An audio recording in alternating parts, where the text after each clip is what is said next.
Mr. President, I rise to speak about the Omnibus conference bill before the Senate, and specifically about provisions on Cuba that have not passed the Senate and have not been subjected to debate by this body.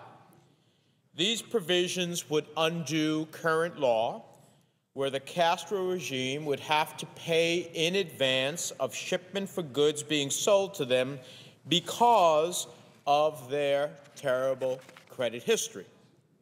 Yes, Cuba's credit history is horrible.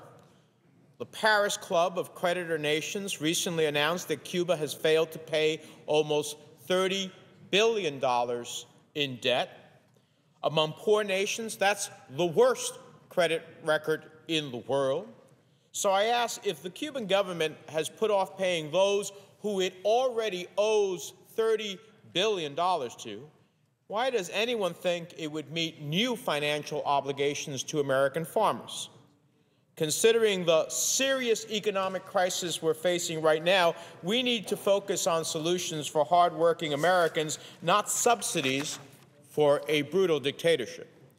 We should evaluate how to encourage the regime to allow a legitimate opening, not in terms of cell phones and hotel rooms that Cubans can't afford, but in terms of the right to organize, the right to think and speak what they believe.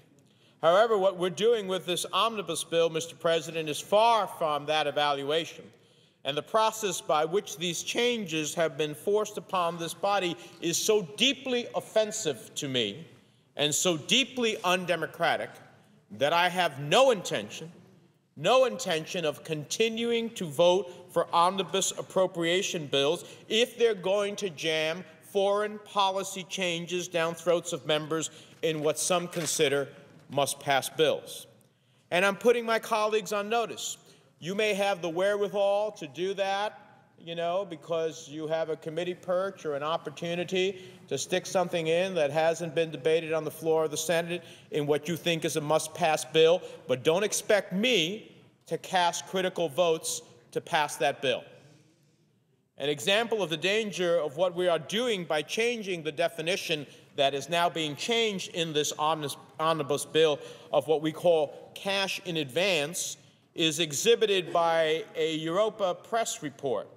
I want to quote from that press report. Quote, "During a trade fair this month in Havana, Germany's ambassador to Cuba, Claude Robert Elner, told German businessmen that Cuba's debt to the German government had been forgiven in hopes that Cuba will meet its debt obligation to them," meaning to the businessmen. In other words, German taxpayers will now be responsible for bailing out its private sector and, by implication, the Castro regime. Thanks to the U.S. policy that we've had up to now of requiring the Castro regime to pay cash in advance for its purchases of agricultural products, U.S. taxpayers could be rest assured that the same wouldn't happen to them, that we wouldn't have to forgive any debt or obligations in order to make sure that private business people got paid by the regime, because otherwise they would be left defaulted. The Castro regime has mastered the art of making some European governments acquiesce to its every whim, even if it means a free pass for its daunting repression. So how do they do it? It's rather simple. They give European countries a choice. Either you do what we say, or we will freeze your national bank account and default on any debt. To me, that's also known as blackmail. Let's take Spain, for example. Recently, European news services reported that Spain has begun a diplomatic offensive to convince the Castro regime to unblock nearly 266 million euros, or the equivalent of about 400 million United States dollars, in funds that have been frozen by the Castro regime of over 300 Spanish companies in Cuba. These are Spanish companies doing business in Cuba and now can't get access to their money. So what does the Spanish government do? Not coincidentally, the Spanish government announced that upon assuming the presidency of the European Union in 2010, it would enter into a new bilateral agreement with the Castro regime that would replace the current European Union policy, which contains diplomatic sanctions for human rights violations. The Castro regime had made it clear to Spain that the current European policy was an insurmountable obstacle to normal relations, and I might add, for Spanish nationals and companies to get their money back. Therefore, the Spanish government immediately responded to what I consider to be blackmail. And on a recent visit to Cuba, Spain's foreign minister, Miguel Ángel Moratinos, met for 3 hours with Raúl Castro. He didn't get one concession, not one, on human rights, but he did get $300 million that Cuba owed to Spanish companies that do business inside of Cuba. Is that what the United States of America intends to do? So the lesson for dictators is go ahead and freeze the bank accounts of other countries' companies and create debt that you don't intend to pay for, and you get a free pass for repression. Look at another article. A recent Reuters article highlights that Cuba continues to block access to foreign business bank accounts. Let me quote from that article. Many foreign suppliers, this is a quote, and investors in Cuba are still unable to repatriate hundreds of millions of dollars from local accounts almost a year after Cuban authorities blocked them because of the financial crisis, foreign diplomats and businessmen said. Goes on to say in the article, quote, the businessmen who asked not to be identified because they are fearful, if they are, said they were increasingly frustrated because the communist authorities refused to offer explanations or solutions for the situation, which stems from a cash crunch in the Cuban economy triggered by the global downturn and heavy hurricane damage last year. This is a quote from one of those people. It says, I have repeatedly emailed, visited the offices, and sent my representative to the offices of a company I did business with for years and which owes me money, and they simply refuse to talk to me, a Canadian businessman told Reuters. The article goes on. Delegations from foreign banks and investor funds holding commercial paper from Cuba's state banks have repeatedly traveled to Cuba this year seeking answers from the central bank or other authorities without success. Representatives of some companies with investment or joint ventures on the island said that they were bracing for the possibility of not being able to repatriate year-end dividends paid to their accounts in Cuba. Now, let's remember that some 90% of the country's economic activity is in the regime's hand, in the state's hands. Foreign economic attachés and commercial representatives in Cuba said most of their nationals doing business with the Caribbean islands still face payment problems. That's all from that article. These are all those who are doing business with Cuba now finding themselves and their money trapped. Last week, the Russian Federation's audit chamber revealed that the Cuban regime failed on 3 occasions to pay installments on the equivalent of $355 million in a credit deal it signed with Russia in September of 2006. And that's just the latest episode in a saga that in 2009 alone includes first reports by Mexico's La Jornada and Spain's El País newspapers that hundreds of foreign companies that transact business with the Cuban regime's authorities have had their accounts frozen since January of 2009 by the regime-owned bank that is solely empowered to conduct commercial banking operations in that country. Secondly, a June 9, 2009 Reuters article said, and I quote, Cuba has rolled over 200 million euros in bond issues that were due this May, as the country's central bank asks for another year to repay foreign holders of the debt, financial sources in London and Havana said this week. Those are direct quotes from those articles. Now, as a reminder, in Castro's Cuba, you can only do business with the regime because private business activity is strictly restricted. So the real reason why so many whose work is often subsidized by business interests, advocate Cuba policy changes is about money and commerce, not about freedom and democracy. And it makes me wonder why those who spend hours and hours in Havana listening to Castro's soliloquies cannot find minutes for human rights and democracy activists. It makes me wonder why those who go and enjoy the sun of Cuba will not shine the light of freedom on its jails full of political prisoners. They advocate for labor rights in the United States, but they are willing to accept forced labor inside of Cuba. They talk about democracy in Burma, but they are willing to sip the rum with Cuba's dictators. Which takes me to a place in Cuba called Placetas. Placetas is a city in the Villa Clara province in the center of Cuba, in the heart of the island, in the center of Cuba. In other words, it's not a beachside resort frequented by Canadian and European tourists. Placetas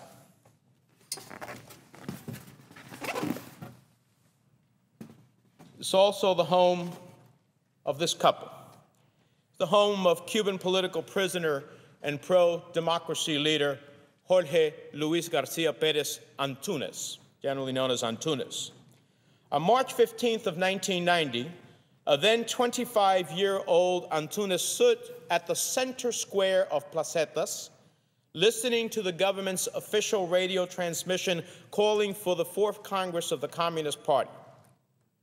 He spontaneously began to shout, quote, "What we want and what we need are reforms like the ones performed in Eastern Europe." Immediately, he was beaten by state security agents, charged with oral enemy propaganda, and imprisoned. Mr. President, that would begin a 17-year prison term, which is about half of his current life that he spent in prison. His crime? Saying we need the type of changes that took place in Eastern Europe. For that, 17 years in prison. He was not released until 2007. He's now 45 years old, hopefully with an entire life ahead of him. The Castro regime would love for Mr. Antunes and his wife, who's also a pro-democracy activist. This says in Spanish, todos somos resistencia, we are all the resistance, and long live human rights. They would love for him to leave the island permanently, but he refuses to do so. He has decided to stay in Cuba and demand the human and civil rights of the Cuban people be respected. For this, he has been rearrested over 30 times since 2007. Last week, at that same center in that small town of Placetas, where he had been originally arrested simply for saying that what we need is a change, as we saw in Eastern Europe, Antunes and other local pro-democracy leaders gathered to honor Cuba's current political prisoners, people who simply through peaceful means try to create changes for democracy and human rights inside of their country and get arrested and languish in jail. Antunes and his colleagues were not educated on the importance of human rights and civil disobedience by foreign tourists, as some of my colleagues suggest would happen, that we need to send foreign tourists to educate the Cubans about human rights and civil disobedience. He and all of those who are languishing in Castro's jails understand about human rights and civil disobedience in a way to try to capture your rights.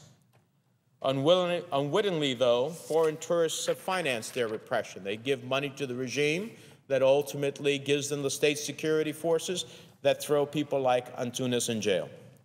So let me read an open letter that just came out by Mr. Antunes that was sent to Cuba's dictator, Raul Castro. And I'm going to quote from an English translation, although I'd ask unanimous consent to put his Spanish version in the record. Without objection.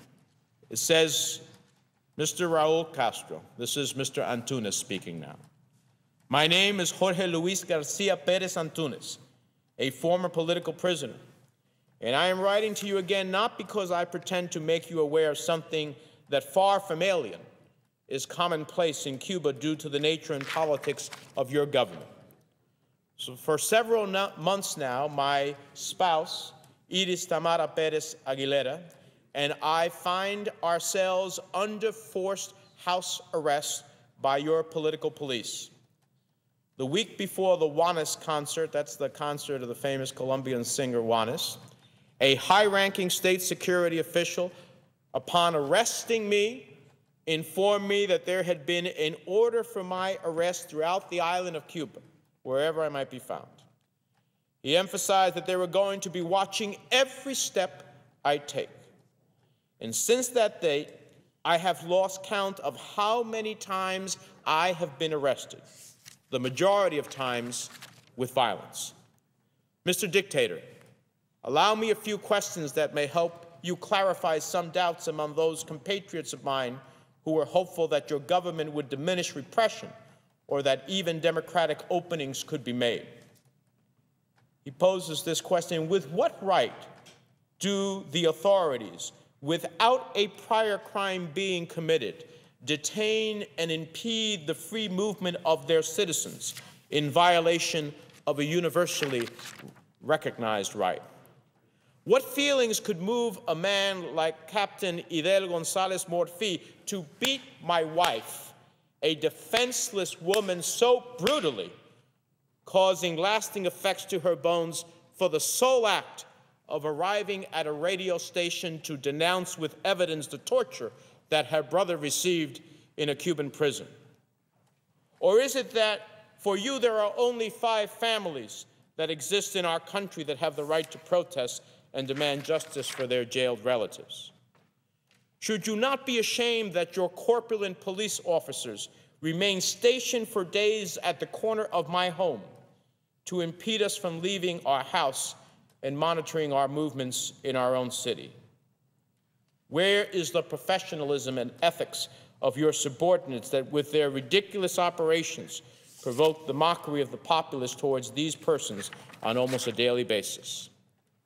How do you feel when you encourage or allow these persons who call themselves men to beat and drag women through the streets, such as Damaris Moya Portieles, Marta Diaz, Ana Alfonso Arteaga, Sara Marta Fonseca, Iris Perez, and most recently, the well-known blogger, Yoani Sanchez?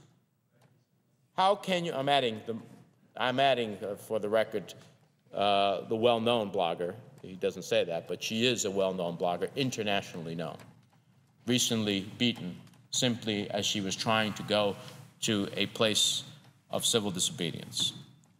How can you and your subordinates sleep calmly after deliberately and maliciously physically knocking down on more than one occasion Idania Yanis Contreras, who is several months pregnant? How can you and your government speak about the battle of ideas when you are constantly repressing ideas through beatings, arrests, and years of incarceration? Maybe your followers cannot find or even attempt to find a response. However, I find myself in the long list of persons that are not afraid to respond.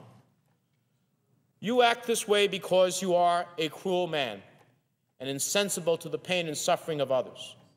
You act this way because you are faithful to your anti-democratic and dictatorial vocation, because you are convinced that dictatorships like the one you preside over can only be maintained through terror and torture, and because the most minimal opening can lead to the loss of the one thing that you are interested in, which is maintaining yourself in power. Lastly, and this is him speaking now, Mr. Antunes, referring to my case in particular, I will respond without even asking you beforehand the concrete motives of your continued repression against my person. Your government and your servants in the repressive corps cannot forgive my 2 biggest and only crimes. First, that despite almost 2 decades of torture and cruel and inhuman punishment during my unjust and severe sanction, you could not break my dignity and my position as a political prisoner. And second, because even though I am accosted and brutalized, and above all, risk returning to prison, I have taken the decision not to leave my country, in which I will continue struggling for a change that I believe is both necessary and inevitable. And the letter is signed from Placetas, Jorge Luis Garcia Perez Antunes, December 2009. Mr. President, this is the voice of those who languish under Castro's brutal dictatorship.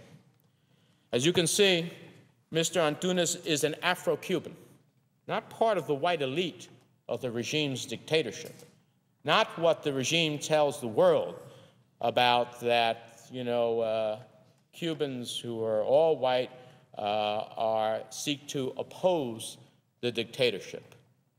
Most of the movement for democracy inside of Cuba are Afro-Cubans. Inside of Cuba, they are subjected to a citizenship status that is less than any human being should be subjected to. And Tunis's voice rings in my head, Mr. President.